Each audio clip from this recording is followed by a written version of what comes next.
영화나 텔레비전 드라마를 보면 이 배우나 탤런트들이 참 보통 사람이 아니다 하는 생각을 하게 됩니다. 거기 사람이 죽었는데 진짜 죽은 게 아니고 가짜로 죽었는데도 우리가 우는 것보다 더 슬프게 울고, 또 전화를 할 때 그 먹통 전화를 대놓고 그렇게 사랑스럽게 전화를 하는 것을 보면 야, 이 배우나 탤런트는 정말 아무나 하는 게 아니구나 이런 생각이 듭니다.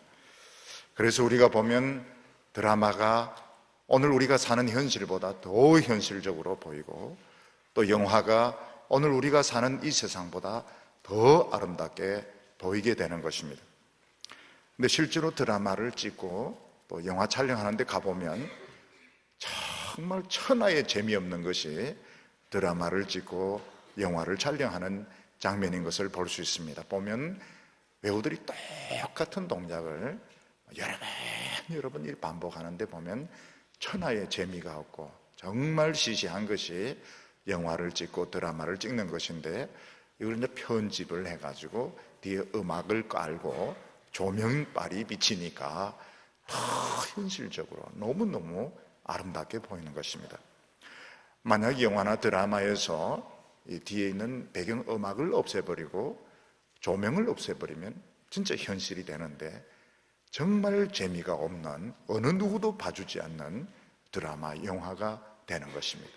그 백사운드 때문에, 조명빨 때문에, 배우들의 그 연기 때문에 더 현실적으로, 더 아름답게 우리 눈에 보이게 되는데 절대로 현실이 아닌 것입니다.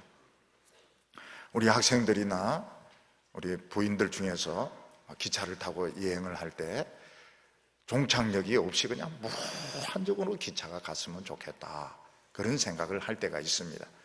그런데 어느덧 자기가 목적지가 되어서 내려야 할 때 에이 벌써 다 왔어 투덜거리면서 내 가방을 챙겨가지고 우리는 현실로 돌아오게 되는 것입니다.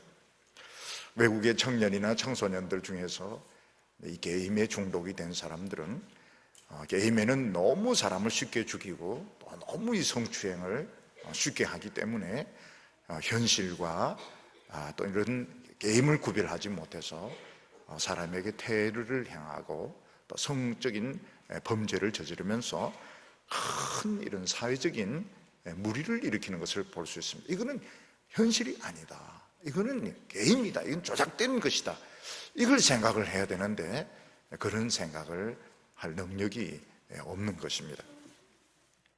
그래서 가난하고 어려운 청소년 시기에는 누구든지 다 이 공상의 세계에 빠져들게 되어 있습니다. 왜냐하면 지금 현실은 너무 가난하고 미래가 보이지 않고 비참하기 때문에 이걸 이제 인정하면 자기가 너무너무 불쌍한 사람이 되는 것입니다. 그런데 이 공상의 세계는 돈 한 푼 안 들이고 거기서 아름다운 사람과 사랑할 수 있고 억만장자가 될 수 있고 전쟁 영웅이 될 수 있기 때문에 가난하고 어려운 청소년들은 자꾸 이제 공상의 세계에 빠지게 되는 것입니다. 그래서 청소년 세계에서 혼자 희죽희죽 웃는 것은 공상의 세계에 빠진 것입니다. 그래 아무리 공상의 세계에서 흥분하고 성공하고 감동을 받아도 현실에서는 변한 것이 아무것도 없습니다. 일체 변한 것이 없고 점점 뒤떨어지고 퇴보하고 있는, 빨리 정신을 차려야 되는데 정신 차리고 싶지가 않은 것입니다. 현실을 인정하고 싶지가 않은 것입니다. 우리 크리스찬들이야말로 정말 비현실적인 사람이 될 수 있는 많은 이런 조건들을 갖추고 있습니다. 우리 예수 믿는 사람들은 이미 하나님의 놀라운 세계를 체험을 했습니다. 하나님 앞에서 우리는 존귀한 자가 되었고 정말 고상한 이런 인격들, 이런 것을 가지게 되었습니다. 근데 이 세상의 현실로 딱 돌아오보면 두 가지가 인정이 안 되는 겁니다. 하나는 무엇인가 하면 우리가 하나님의 자녀고 축복의 사람이고 고상한 인격을 가졌으면 우리가 높은 자리에 있어야 되는데, 정말 높은 자리에서 세상 사람들 막 부려먹으면서 이렇게 살아야 되는데 현실은 정반대인 것입니다. 예수 안 믿는 사람들이 위에서 우리를 막 부려먹고 지시하고 말도 안 되는 이런 소리를 할 때 우리는 이게 이해가 안 되는 것입니다. 그뿐만 아니라 우리 예수 믿는 사람들은 세상에서 많은 또 어려움을 겪습니다.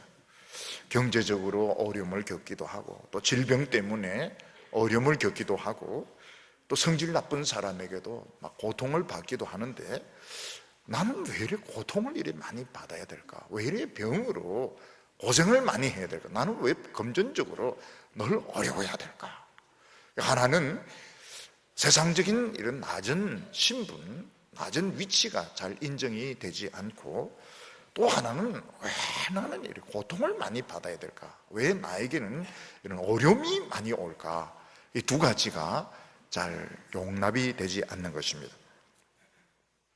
근데 하나님께서는 거의 모든 성도들을 이런 어려운 가운데 살아가게 하십니다.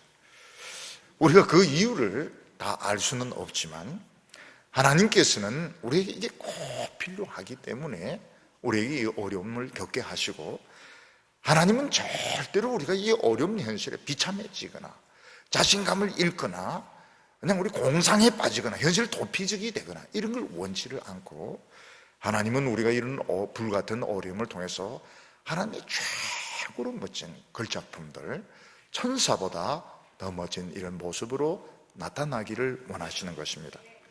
오늘 첫 번째로 보면 그리스도인들의 이중적인 이런 신분을 우리가 보게 됩니다. 원래부터 비참하게 살아온 사람들은 지금 자기가 비참한 데 있어도 큰 불편이나 비참함을 느끼지 못합니다. 그런데 옛날에는 아주 높은 위치에 있었는데 갑자기 몰락해서 비참하게 되었다면 이 비참한 현실이 몇 배나 자기 자신에게 더 힘들게 심각하게 와닿게 될 것입니다. 예를 들어서 늘 맛이 없는 음식을 먹은 분은 또 맛이 없는 음식을 먹는다고 해서 크게 불평을 하지 않을 것입니다. 근데 정말 맛있는 음식을 먹다가 갑자기 형편없는 음식을 먹게 되면 불평이 나오고 화가 나오게 되는 것입니다. 근데 우리가 성경에서 보면 정말 최고로 위대했던 사람들은 이런 몰락의 과정을 다 겪었던 사람인 것을 볼 수가 있습니다. 모세를 보면 그는 아기였을 때 바로 공주의 아들로 입양이 되어서 성공의 길, 출세의 길을 막 달렸습니다. 그러다가 어느 한순간 자기의 그 출생의 비밀을 좀 알게 된 것 같습니다. 그래서 히브리 노예들을 이제 도우려고 하다가 결국은 노예 감독관 한 명을 이제 때려 죽이고 살인자로 40년간을 이제 도피 생활을 합니다.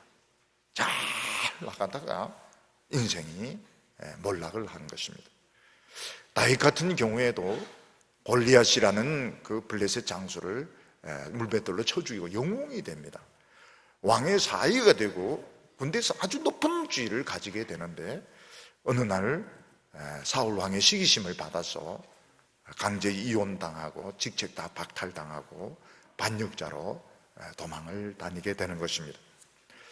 요셉 같은 경우에는 정말 그 12아들 중에서 아버지의 제일 사랑받는 아들이었고, 아버지가 막 채색 옷을 입혀줄 정도로, 형들은 입지 않는 그 참 멋있는 옷을 입혀줄 정도로 사랑받는 아들이었지만 형들의 미움을 받아서 애굽의 노예로 팔리게 되고, 참 거기서 젊은 이 청춘을 노예로 비참한 인생 밑바닥에서 보내게 되는 것입니다.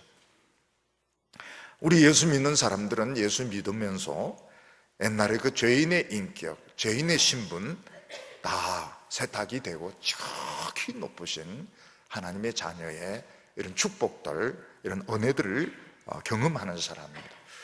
이 세상에 보면 비천한 신분에서 갑자기 떼돈을 벌거나 또 출세를 해서 신분이 급상승하는 사람들이 있습니다. 우리 예수 믿는 사람들은 바로 그런 사람들입니다.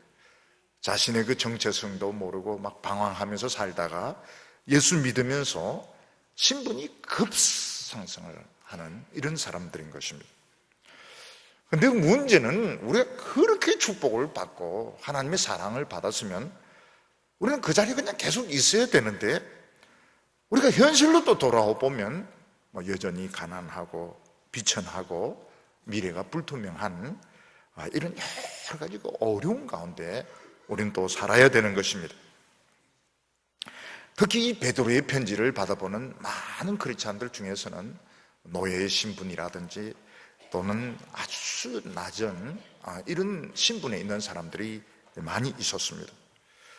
그리고 높은 자리에 있는 사람들, 권세를 가진 사람들은 오히려 예수 안 믿는 사람들이 훨씬 더 많아요. 거의 대부분이었고, 또 그런 사람들 중에서 성격이 아주 괴팍하고 못된 사람들은 하나님의 백성들 막 들들들 볶으면서 굉장히 사람들을 괴롭혔던 것입니다.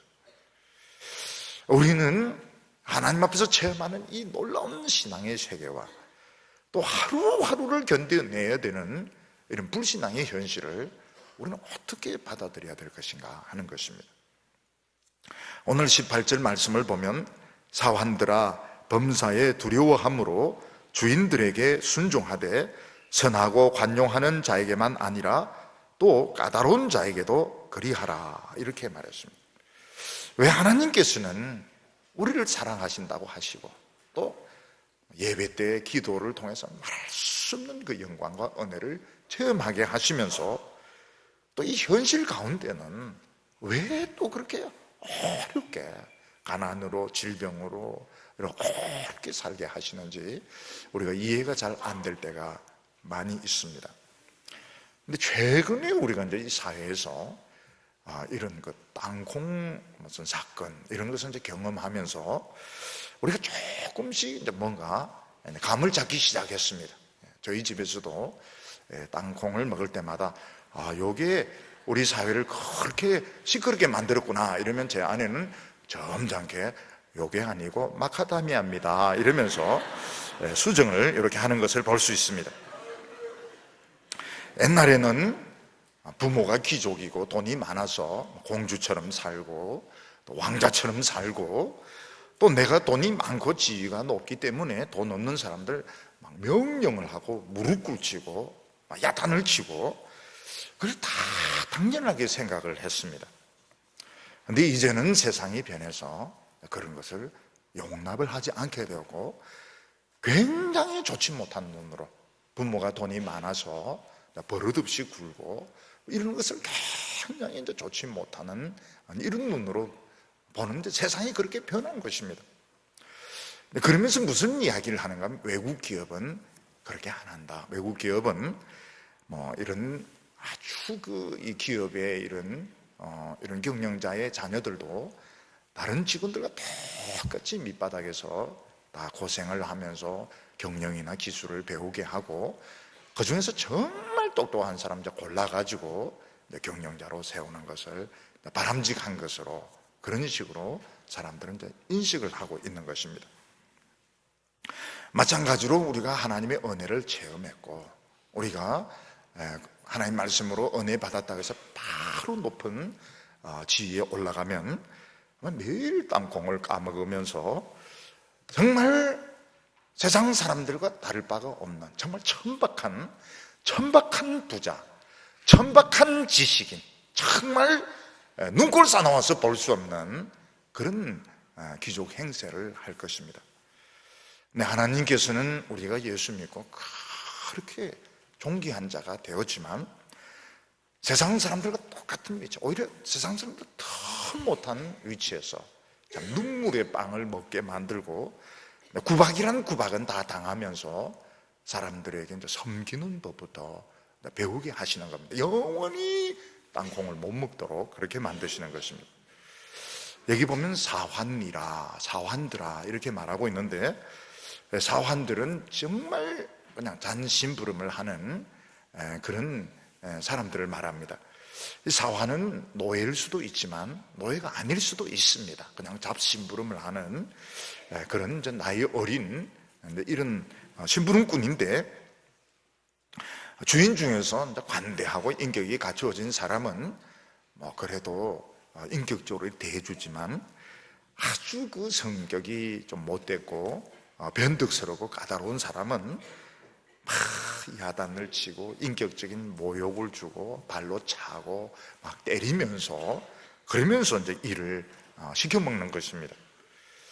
베드로 사도는 뭐라고 말하고 있는가 하면, 이 세상에서 우리가 이 사황 같은 이런 처지, 정말 잡심부름하고 욕이란 욕은 다 얻어먹는 정말 가치 없는 보잘것없는 일을 해야 되는 이런 신분에 있을지라도 주인을 존경하고 잘 순종해라, 이렇게 말씀하고 있습니다.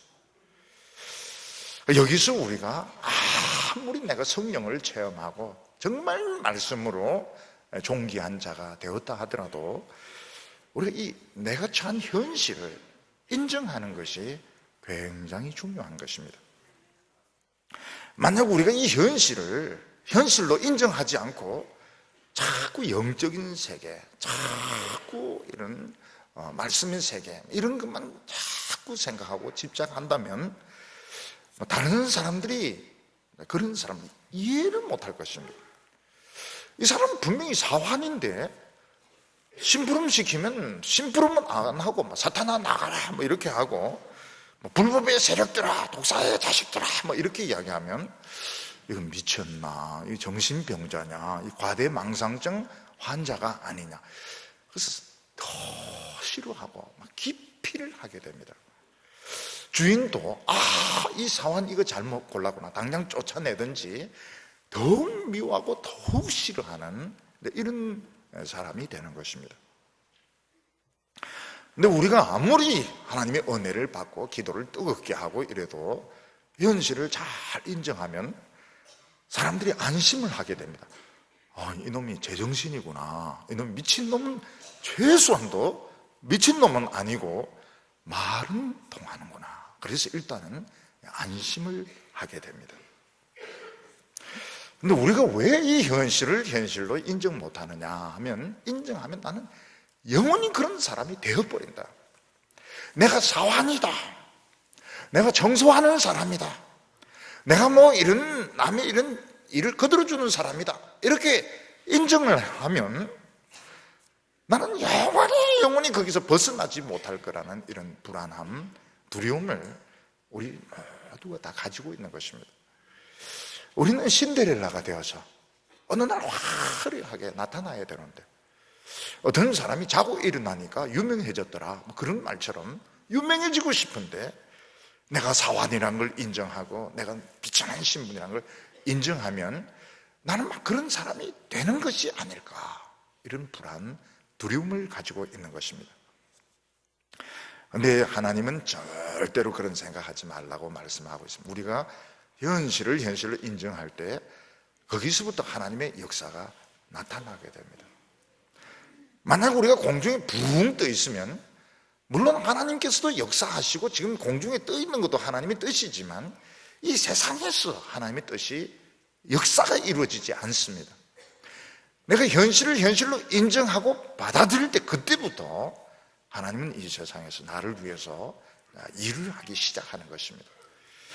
그래서 우리가 내 자신을 있는 그대로 이제 인정을 할 때 다른 사람들이 일단 안심을 하게 되고, 다른 사람들이 일단 나를 용납하게 되고, 거기서부터 하나님은 역사를 하셔서 굉장히 그 놀라운 일이 일어나게 됩니다.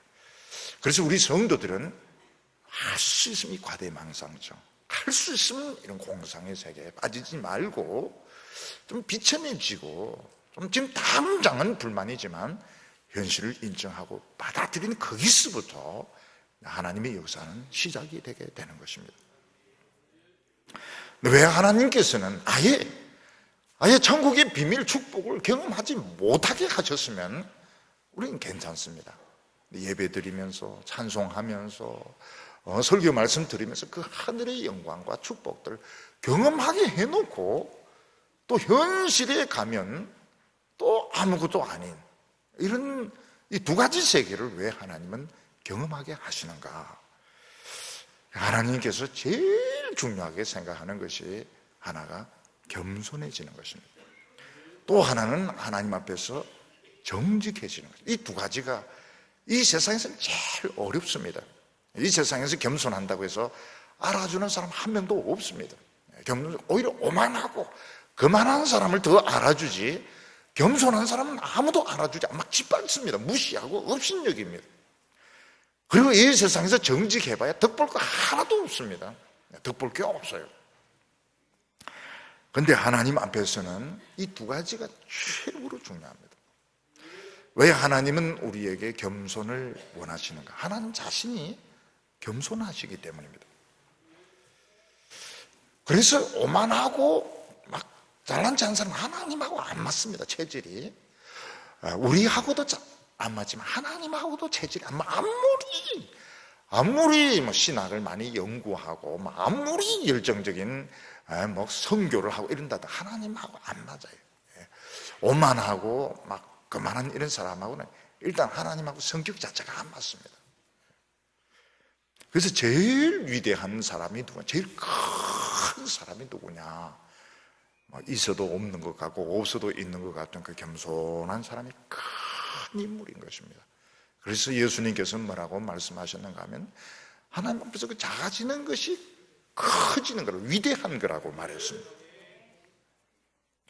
근데 얼마나 겸손한 게 이제 어려운가 하면 우리가 나보다 불쌍하고 가난하고 어려운 사람들에게는 동정심을 가질 수 있는, 누구나 다 동정심을 가집니다. 그럴 수 있습니다. 나보다 가난하고 어렵고 불쌍한 사람 보면 동정심 다 가지고 사람들이 마음이 이제 부드러워지게 됩니다.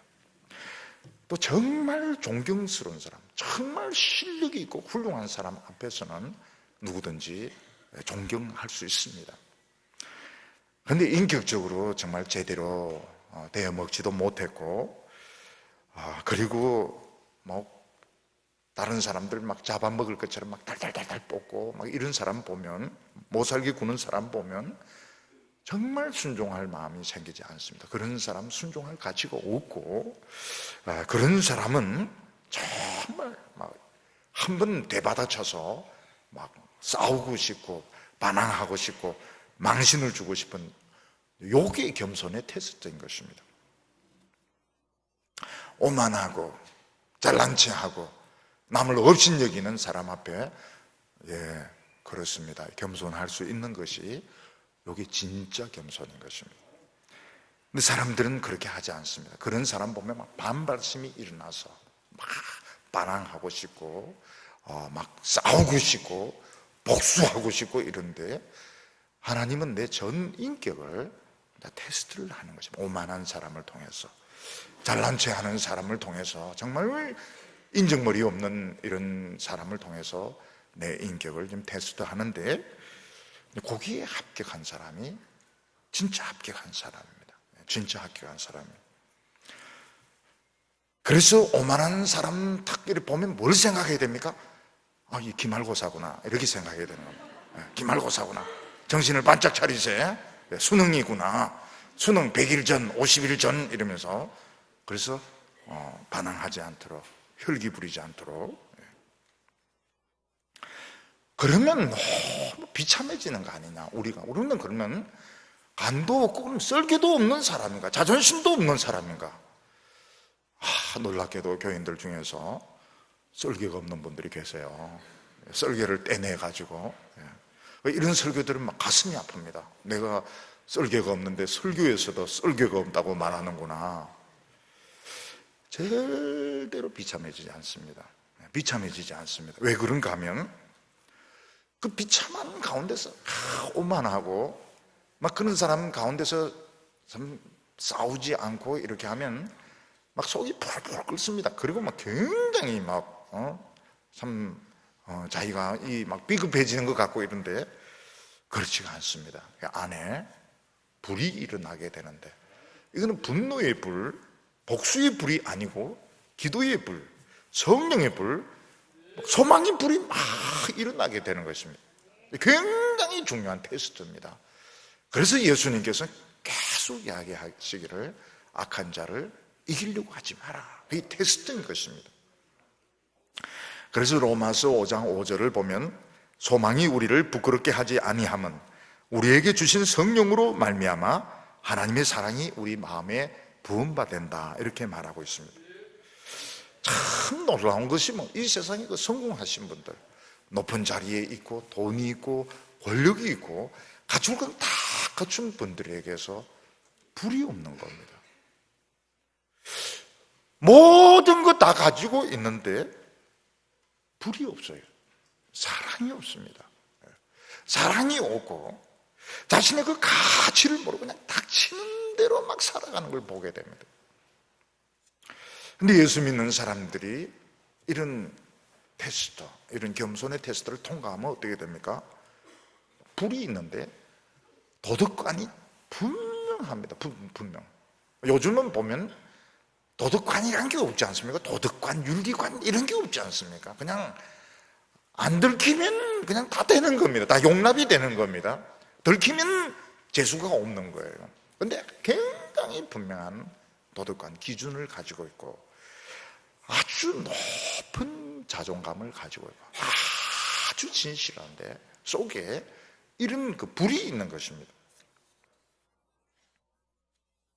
결국 우리 속에 진정한 인생에 불을 붙게 하는 것은 이것은 세상의 성공이 아닌 것입니다. 성공하고 난 뒤에 전부 하는 말이 허탈하답니다. 허탈하고 오히려 성공하고 난 뒤에 인생의 방향을 잃어버리는데 하나님의 백성들은 고난 가운데 오히려 불이 붙습니다. 자신의 가치를 찾게 되는 것입니다. 그래서 다윗은 사울왕에게 쫓기면서 엄청난 하나님의 비밀을 깨닫게 되고 그걸 전부 찬송으로 시로 다 표현을 하게 됩니다. 삼손은 편안할 때는 들릴라가 그래 나쁜 여자인 줄 몰랐습니다. 근데 눈알이 뽑히고 머리털이 밀리고 난 뒤에 진실한 기도를 드립니다. 내 평생에, 삼손의 평생에 진실한 기도 드리고 능력을 되찾아서 블레셋 사람을 이기게 되는 것입니다. 오늘 두 번째로 보면 고난 당했을 때 우리가 어떤 자세를 취해야, 어떤 생각을 해야 되는지 말씀을 하고 있습니다. 오늘 우리가 자칫 잘못 생각하면 고난은 아무것도 아니야, 또 내 자신도 아무것도 아니야 이렇게 생각하기 쉬운데 아무것도 아닌 것이 아닌 것입니다. 네. 아무것도 아닌 것이 아니면 어떻게 됩니까? 이거는 굉장히 중요한 겁니다. 굉장히 중요해요. 우리에게 경제적인 어려움이 오고 정신적인 어려움이 오고 병이 오고 이러면 아무것도 아닌 것이 아닌 것입니다. 이거는 굉장히 중요해요. 마치 어떤 나라 왕자가 실전 경험을 쌓기 위해서 뭐 이런 빈민굴에 들어가거나 뭐 이런 뭐 큰 어려운 훈련을 받는 것처럼 굉장히 중요한 것입니다. 그래서 베드로 사도는 뭐라고 말하고 있는가 하면 우리에게 어려움이 오고 우리에게 이제 병이 오고 이런 것을 막 쉽게 생각하지 말라. 굉장히 중요한 것이고 이때 우리가 반드시 가져야 될 생각이 세 가지가 있습니다. 세 가지. 또 어떤 사람은 밑에 또 네 가지 이렇게 자기가 창의적으로 만들었던 그건 상관이 없어요. 근데 세 가지 성경에서 말하는 그 세 가지는 기억을 하셔야 됩니다. 기억을 해야 이길 수가 있습니다. 첫째는 무엇인가 하면 사람을 생각하지 말고 하나님을 계속 생각해야 된다는 것입니다. 19절을 보면 부당하게 고난을 받아도 하나님을 생각함으로 슬픔을 참으면 이는 아름다우나. 우리가 부당하게 고난을 받을 때, 억울하게 누명을 뒤집었을 때, 오해를 받을 때 사람을 바라보면 어떻게 됩니까? 분노가 일어나고 복수심이 일어나게 되고 화나게 되는데 이게 내 내면에 굉장한 이 손해가 되게 됩니다. 내면적으로 우리가 사람을 생각하면 굉장히 화가 납니다. 복수하고 싶습니다. 네가 뭔데 그렇게 하느냐 막 화가 뿔뿔 끓습니다. 근데 자기 자신에게 엄청난 이 데미지를 주게 되는 겁니다. 근데 우리가 그런 가운데 하나님을 바라보면 어떻게 됩니까? 모든 건 잘 모르겠지만 하나님의 뜻이 있다. 그리고 이 모든 것을 컨트롤 하는 분은 하나님이시다. 이걸 이제 생각을 하게 되는 것입니다. 근데 실제로 그런 일이 일어나게 됩니다. 매 순간마다 하나님이 넥스트 스텝, 다음 단계를 준비를 해 놓으시고 도울 자를 준비해 놓으시고 매 순간 도움의 손길을 체험을 하게 되는데 뭔가 이건 나에게 유익한 것이다. 유익하기 때문에 하나님이 주셨고, 하나님의 뜻이 있다. 이 가운데 하나님의 뜻이 있다. 그러면서 마음이 좀 너그러워지게 됩니다. 그리고 이제 이런 고난 가운데 우리가 하나님을 바라볼 때 우리가 무슨 생각을 하게 되는가 하면, 지금까지 내가 믿는다고 했지만 사실은 열정도 없었고 또 하나님에게 불순종하고 많은 죄를 지으면서 살아왔는데, 하나님께서 이 고난을 통해서 나를 깨끗게 하시는구나. 회개를 합니다. 회개를 어떻게 합니까? 회개하고 또 회개하고 또 회개하고 자꾸 생각이 나니까요. 생각이 나니까 지금까지 살면서 자기가 하나님 앞에 충성되지 못했던 거, 아름답지 못했던 거 자꾸 이제 회개를 하면서 깨끗해지게, 정말 깨끗해지게 됩니다.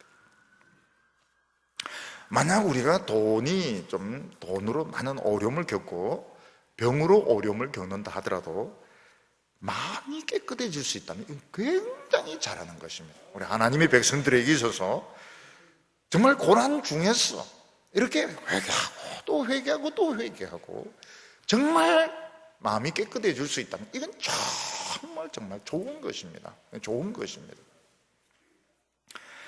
그래서 우리가 사람을 보면 부글부글 끓지만 하나님을 바라보면, 하나님을 생각하면 무슨 뜻이 있을 거다. 하나님의 뜻이 있다. 그리고 하나님은 나를 깨끗게 하시는구나. 그걸 생각하게 됩니다. 그러면 우리가 계속 하나님만 생각할 수 있을까요? 그건 안 됩니다. 하나님 생각했다가 부글부글 인간 생각했다가 하나님 생각, 막 왔다 갔다 합니다. 왔다 갔다 합니다. 어떤 사람은 아침에 하나님 생각했다가 저녁에 이제 인간 저주하는 경우도 있고, 또 바뀌어서 아침에 막 욕하다가 저녁에 회개하는 경우도 있고, 막 왔다 갔다 합니다. 진짜 저는 하나님만 바라보겠습니다 해놓고 그 뒤에 부글부글 끓으면서 정말 이제 막 사람이 막 이해가 안 되고 막 오락가락 이렇게 하면서 왔다 갔다 합니다. 그래서 하나님만 쭉 생각하는 건 사실 불가능합니다. 왔다 갔다 하는 겁니다. 그러다가 어느 순간 하나님 쪽으로 고정이 됩니다. 하나님 쪽으로 고정이 왔다 갔다 하다 고정이 되는데, 그게 이제 승리의 순간입니다. 이게 뭡니까? 천하장사 싸움에서 씨름에서 이기는 것 같은 겁니다. 이기는 겁니다. 왔다 갔다 하다가 어느 순간 결론을 딱 내립니다. 사람 어느 순간 이 안 본다고 해서 안 되는 게 아니에요. 어느 순간 마음속에서 싹 녹으면서 정리가 되면서 하나님 쪽으로 딱 고정을 하게 되는데, 그때 승리한 것입니다. 하나님의 뜻이 있다. 그리고 깨끗한 믿음을 가지게 되는 것입니다. 두 번째는 사람에게 욕을 얻어먹는 게 훨씬 유익하다는 것입니다. 20절 상반절 보면 죄가 있어서 매를 맞고 참으면 무슨 칭찬이 있으리요. 이 구절이 굉장히 중요한 구절입니다. 우리가 이 세상에서 보면 멀쩡하던 사람이 어느 날 막 신문에서 무슨 잘못을 했다고 해서 막 크게 대문자까지 나오고 막 비리가 나오는데 말 한마디도 못합니다. 막 그렇게 비난받으면서 욕을 얻어먹으면서 변명을 못합니다. 물론 이제 그런 분들 중에서도 억울하게 당하는 분도 있을 겁니다. 언론 플레이로 억울하게 당하는 분도 있을 것입니다. 그런데 일단 한번 이제 언론에서 이렇게 막 조사해서 막 공격을 해대면 사실은 이제 살아남을 사람이 없습니다. 그러면 우리 예수 믿는 사람들은 정말 죄가 없느냐? 우리끼리 이야기인데 있습니다. 우리도 있어요. 우리도 사실은 그런 죄는 아니지만 우리도 죄 없는 사람은 없습니다. 막 둘급하고 조사하고 이러면은 사실은 비난받을 만한 이런 부분들을 사람들은 다 가지고 있습니다. 근데 하나님은 어떻게 하시는가 하면 말씀 붙들고 이런 사람들은 그런 걸 다 가리워 주십니다. 결정적인 이런 허물이 될 만한 것들은 싹 다 못 찾도록 가리워 주시고, 별거 아닌 것들 그런 걸 가지고 막 들고 팔고 막 욕을 하고 이러는데, 물론 이제 들으면 굉장히 기분이 나쁘지만 마음속에 이제 계산을 딱 대야 됩니다. 계산을 딱 대보면 사실은 내가 하나님 앞에 지은 죄는 사람들이 막 비난하고 이거 한 1000배, 10,000배 정도 되거든요. 요거도 먹으면서 싹싹 없어지니까, 요거 한 번 얻어먹을 때마다 싹싹 없어지니까 굉장히 유익한 겁니다. 요걸 먹을수록. 무슨 말씀인지 이해가 안 되는 분들은 참 깨끗하게 사신 분들이고요. 여기에 이해가 또 잘 되는 분은 또 나름대로 하나님 앞에 체험이 있는 분들입니다. 체험이. 그러니까 이 세상 사람들은 하나님께서 내버려 두세요. 골마서 터질 대로, 골물 대로 골마서 이제 터뜨리니까 사실은 이게 이제 뭐 어떻게 못하는 겁니다. 그냥 몰락을 하는 것입니다. 근데 하나님께서는, 하나님의 백성들은 그렇게 골마 터질도록 내버려 두지도 않으시고, 또 그런 좀 우리 인간이기 때문에 사실은 막 조사를 하고 막 이렇게 하면 허물이 다 있습니다. 있지만 그런 거는 절대로 건드리지 못하게 하시고, 오히려 별거 아닌 것들 막 요거도 먹으면서 죄들이 다 없어지는 겁니다. 요거도 먹으면서. 유익이죠. 유익입니다. 굉장한 유익인 겁니다. 우리 예수 믿는 사람들은 요거도 먹으면서 덕을 보는 겁니다. 그래서 사람들에게 요거도 먹고 이런 걸 기분 나쁘게 생각하지 마라. 우리 하나님 앞에서는 사실은 많은 죄들이, 인간인 이상 죄 없는 사람은 없습니다. 그런데 싹 다 없어지니까, 사실은 욕 조금 얻어먹고 싹 다 없어지니까 그거는 굉장히 유익한 거다. 그래서 오늘 이 말씀을 잘못해서 매맞고 요것은 당연한 거 아니냐, 당연한 거 아니냐, 하나님 백성들은 고래 안 하도록 하시는 게 묘미입니다. 묘미. 그러니까 너무 기분 나쁘게 생각할 필요가 없는 겁니다. 근데 세 번째로 보면, 이 선을 행하면서 욕을 얻어먹고 핍박받는 것은 하나님 앞에서 최고 아름다운 걸작품이라고 말씀하고 있습니다. 20절의 하반절 보면, 그러나 선을 행함으로 고난을 받고 참으면 이는 하나님 앞에서 아름다우니라. 세상에서 선을 행하는데 욕을 먹는 사람이 있을까요? 있습니다. 있습니다. 많은 사람들이 선을 행하는 걸 좋아하지 않습니다. 오히려 더 시기하고 미워할 때가 많습니다. 여기서 우리가 알아야 되는 선이라는 것이 자선사업하는 것을 말하지 않습니다. 여기 선은 하나님에게 일치되는 것을 말하는 겁니다. 우리에게 최고의 선은 예배 드리는 것입니다. 예배 드리는 것이고, 하나님 말씀을 붙잡는 것이고, 또 내 자신을 남을 섬기고 돕는 일에 내 육체를 사용하는 것입니다. 하나님의 백성들은 보면 예배 좋아합니다. 예배 좋아하고 말씀 붙들고 또 적극적으로 자기 몸을 가지고, 몸을 아끼지 않고 막 수고를 하는데 아부를 안 합니다. 돈 있는 사람들, 권력 있는 사람들 아부를 안 합니다. 아부를 안 하고 굉장히 몸을 사립니다. 그런 사람들과 만나는 걸 굉장히 몸을 사리고, 또 어렵고 이런 사람들 똑같이 대합니다. 또 지식이 있는 사람은 딱 골라서 친구하고 이렇게 안 합니다. 지식이 있어도 친구고 없어도 친구고, 또 돈 꽤나 있는 사람들만 딱 골라서 사귀고 이렇게 안 합니다. 돈 있는 사람도 내 친구, 없는 사람도 내 친구. 이게 굉장히 싫어하는 겁니다. 귀족주의는 뭔가 하면 꼭 명문 출신들, 또 어느 이상 출신들만 만나는 게 이게 귀족주의인데, 비겁한 겁니다. 비겁한 것이고, 하나님의 백성들은 그런 터를 싫어합니다. 그러니까 쫙 미워하는 겁니다. 왜 너희들은 내 하자는 대로 안 하느냐, 왜 우리 끼리끼리 안 노느냐, 그걸 가지고 시기하고 미워하는 것입니다. 그런데 이 세상에서 남들에게 이제 공격을 당하고 미움받지만 한편으로는 마음이 아픕니다. 한편으로는 마음이 아파서 울지만 또 한편으로 웃을 수 있는 거, 울면서 웃을 수, 눈은 울지만 입으로 웃는, 이게 최고의 걸작품인 겁니다. 세계에서 최고의 걸작품. 하나님이 이 세상에 보여주고 싶은 최고의 그림이 무엇인가 하면 바로 이렇게 한편으로는 울지만 한편 웃고 감사하는 이 성도의 모습이 최고로 아름다운 명화 중에 명화인 것입니다. 레오나르도 다빈치가 그린 모나리자를 보면 그 미소, 잔잔한 미소로 수백 년간 세계의 매력을 끌어왔습니다.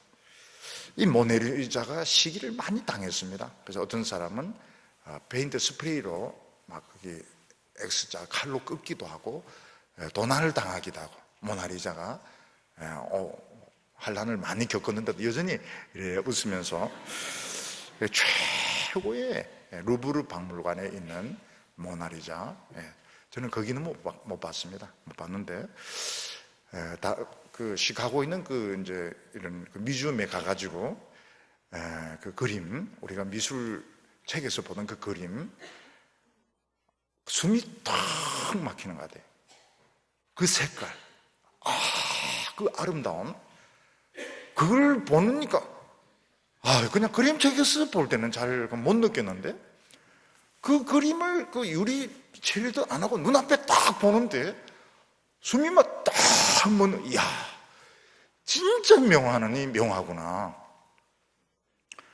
그래서 사진 찍으면 안 되는데 원래 팍 이랬더니 그 관리 no flash 이러면서 저인데 주의를, 정말 부끄러웠습니다. 목사가 딴 나라에 가가지고 no flash 이러는데 정말 막 너무 아름다웠고 너무 부끄러웠고, 그런 이제 경험을 한 적이 있습니다. 참 세상에서 많은 환난을 당했지만 웃을 수 있는 아름다움.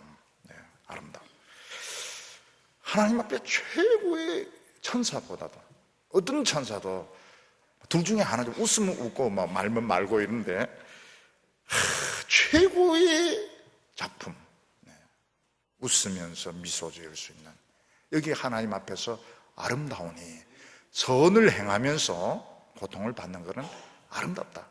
사실은 최고로 아름다운 걸작품, 하나님 이걸 이제 보여주고 싶은 거예요. 내가 그린 그림은 이런 그림이다, 이걸 보여주고 싶은 겁니다. 오늘 세 번째로는 예수님의 고난보다 더 위대한 고난은 없다고 말씀하고 있습니다. 예수님은 이 세상에서 미움받아야 될 이유가 없었고 고난받아야 될 이유가 없었습니다. 예수님은 정말 무시와 멸시와 천대를 받으셨고 정말 이 세상에서 무지막지한 이런 육체적인 고통을 당하셨습니다. 근데 예수님이 놀라운 것이 뭔가 하면 대항하지 않는다, 반항하거나 저주하지 않고 그냥 묵묵하게 이 모든 것을 다 받아들이신 것입니다. 21절에 보면 이를 위하여 너희가 부르심을 받았으니 그리스도도 너희를 위하여 고난을 받으사 너희에게 본을 끼쳐 그 자취를 따라오게 하려 하셨나니라. 예수님은 하나님의 아들이시고 이 세상에서 멸시와 천대를 당할 이유가 없습니다. 그런데 우리를 위해서 묵묵하게 미소로 이 모든 고통을 다 받으셨다고 말씀하고 있습니다. 22절에 그는 죄를 범하지 아니하시고 그 입에 거짓도 없으시며, 예수님은 다른 사람에게 나쁜 짓을 한 적이 없습니다. 예수님은 거짓말 하신 적도 없습니다. 예수님은 이 세상에서 미움당하거나 욕을 먹을 짓을 전혀 하시지 아니하셨습니다. 오히려 많은 병자를 고치시고 방황하는 많은 사람들을 하나님의 진리로 그 사람들을 회복시켜 주셨습니다. 그런데 예수님보다 더 많은 이런 미움과 오해와 멸시와 천대를 당한 분이 없습니다. 그래서 예수님의 별명이 뭡니까? Man of Sorrow, 슬픔의 사람입니다. 이사야는 예수님을 뭐라고 불렀는가? 그는 슬픔을 아는 자다, 그는 슬픔의 사람이다, 이렇게 이름을 불렀던 것입니다. 왜 예수님은 남에게 해코지도 하지 아니하시고 적대적이지도 아니하시는데 왜 멸시와 천대를 받으셨을까? 예수님 남들이 하자고 한 대로 안 했습니다. 예수님은 남들이 하자고 하는 대로 재산 모으고 권력을 가지고 이렇게 했더라면 미움당할 이유가 없는데, 예수님은 남들이 하자는 대로 안 하셨습니다. 예수님은 하나님의 뜻이, 이 세상에서 하나님의 뜻이 이루어져야 된다, 하나님의 뜻이 이루어진 것만 예수님은 찾았기 때문에 우리와 다르구나, 우리와 생각이 다르구나, 사상이 다르구나, 그래서 예수님을 미워하고 멀리하게 되었던 것입니다. 근데 사람들은 오해를 받고 미움을 받으면 막 적극적으로 변명합니다. 그게 아니라고. 그런데 예수님은 전혀 그렇게 하지 아니하셨습니다. 23절에 욕을 당하시되 맞대어 욕하지 아니하시고 고난을 당하시되 위협하지 아니하시고 오직 공의로 심판하시는 이에게 부탁하시며, 막 사람들이 욕을 하는데 예수님은 자신도 욕을 하지 아니하셨습니다. 막 그 고난을 당하면서 두고 보자 이런 말씀을 안 하셨습니다. 예수님께서 사마리아로 들어가시는데 사마리아 사람들이 길을 딱 막고 못 들어온다 이랬을 때 예수님의 제자 중에 야고보와 요한은 불이 떨어져서 이 사람들 다 심판해버리도록 기도할까요?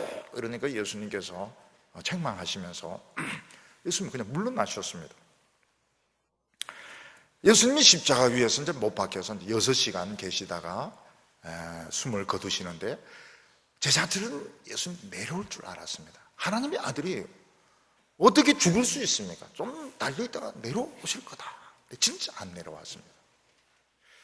예수님이 6시간 매달려 있으면서 딱 7마디 하십니다. 7마디. 6시간 동안 7마디 하셨다면 1시간에서 1마디씩 한 겁니다.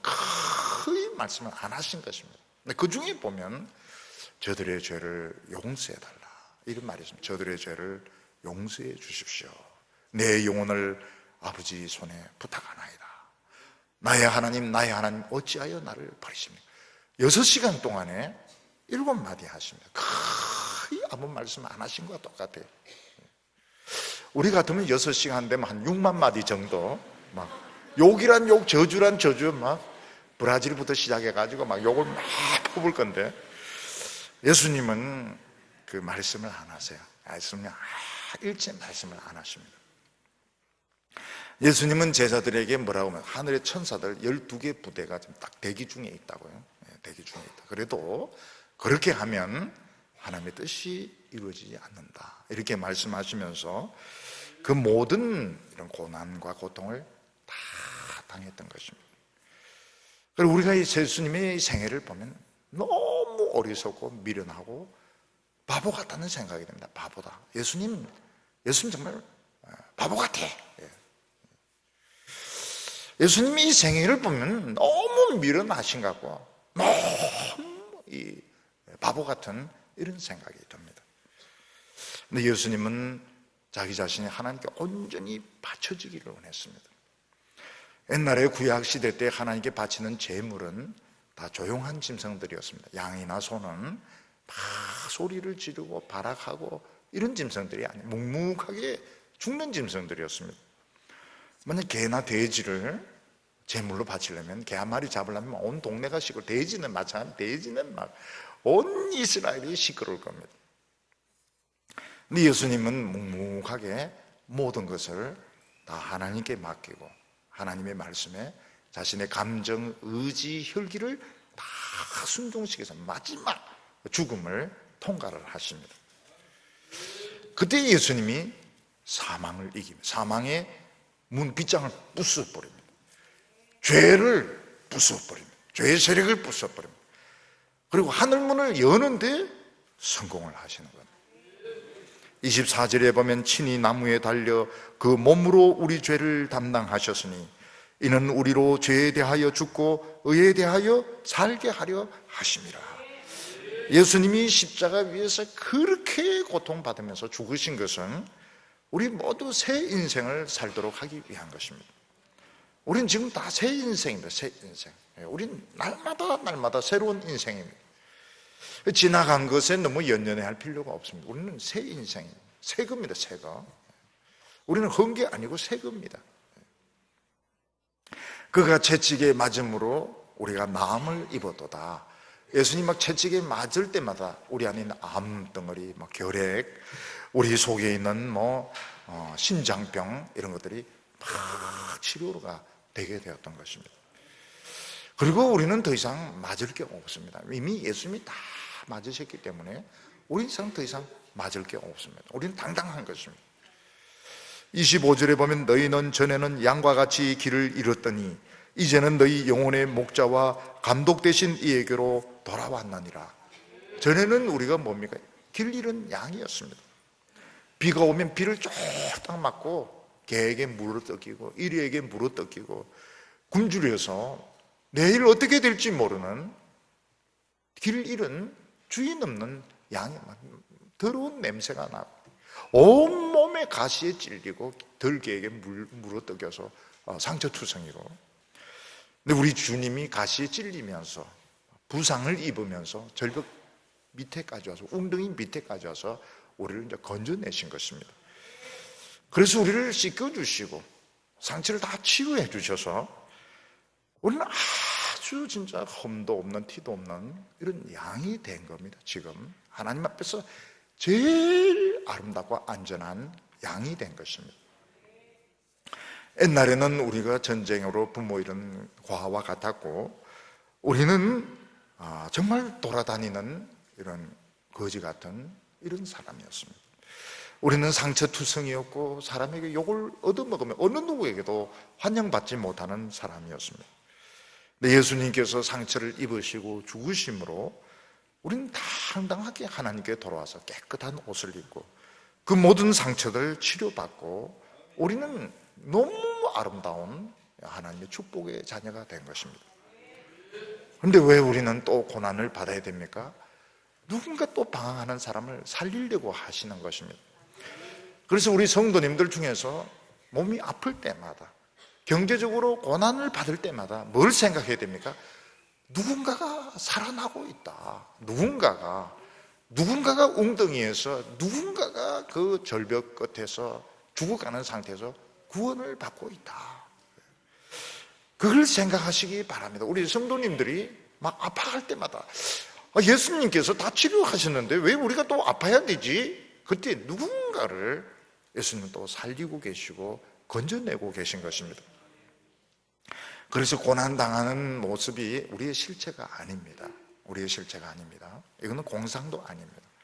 우리는 존귀한 하나님의 자녀고 지극히 높은 축복의 자녀인데 하나님은 우리가 어려움을 당하면서 또 다른 사람을 지금 살리고 있고 건지고 있는 것입니다. 오늘 하나님 앞에서 그 아름답고 귀한 자존심을 회복하시기를 바랍니다. 눈물 중에 미소 짓는 최고로 아름다운 우리 성도들 되시기를 바랍니다. 기도드리겠습니다. 거룩하신 하나님 아버지, 하나님의 존귀한 아들이 멸시와 천대를 당하게 하시고 슬픔의 사람이 되게 하심으로 우리 모두 다 하나님 앞에서 치료받고 깨끗하게 되어서 감사합니다. 말할 수 없는 어려움과 환난 가운데서 우리 성도님들 위로받게 하여 주시옵시고 하나님 앞에서 마음속에 불이 붙게 하여 주옵소서. 소망의 불, 축복의 불, 사랑의 불이 붙게 하여 주시옵소서. 주여, 우리 성도님들이 이 세상에서 절대로 기가 죽지 말게 하여 주시고 더 당당해지고 더 하나님 앞에 담대하게 나아가서 기도함으로 복이란 복은 다 받는 우리 성도들 되게 하여 주시옵소서. 예수님의 이름으로 기도하옵나이다.